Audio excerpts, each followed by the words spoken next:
Every morning, just as the sun rose, a crow would land on the widow's windowpane. In its beak, it carried a single blade of grass. At first, Mrs. Hale thought it was just a coincidence, a random act of nature.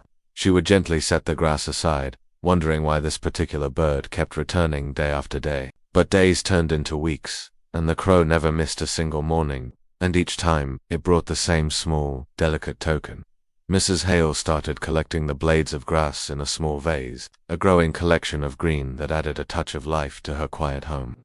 The crow's persistence was a gentle mystery, a small rhythm in her otherwise lonely days. One afternoon, a traveling animal shaman passed through the village. He heard whispers of the widow and her faithful visitor. Intrigued, he asked to see the crow. The next morning, as the crow landed on the sill, the shaman held out his hand and touched its wing gently. He closed his eyes, and a deep understanding washed over his face. He turned to Mrs. Hale and explained that the crow was carrying messages, memories from her late husband's field. Years ago, her husband had a little ritual.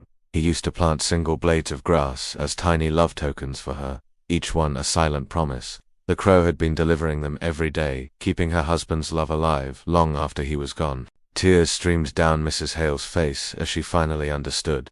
She had not been alone, not even in her deepest grief. The crow had been carrying a piece of him, quietly bridging the vast distance between the living and the lost.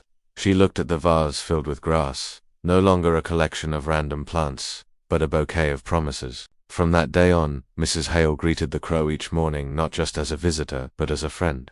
She shared stories of her day, sang old songs they used to love, and offered breadcrumbs as a thank you. The crow, once a solitary messenger, found someone who understood its sacred duty. Though her husband never returned, his love reached her on the wings of a faithful crow. It's a beautiful reminder that sometimes, the smallest gestures carry the greatest comfort, because love doesn't vanish with absence, it lives on, quietly, in the most unexpected forms, just waiting for us to notice. Thank you for listening. If this story touched you, please like and subscribe for more.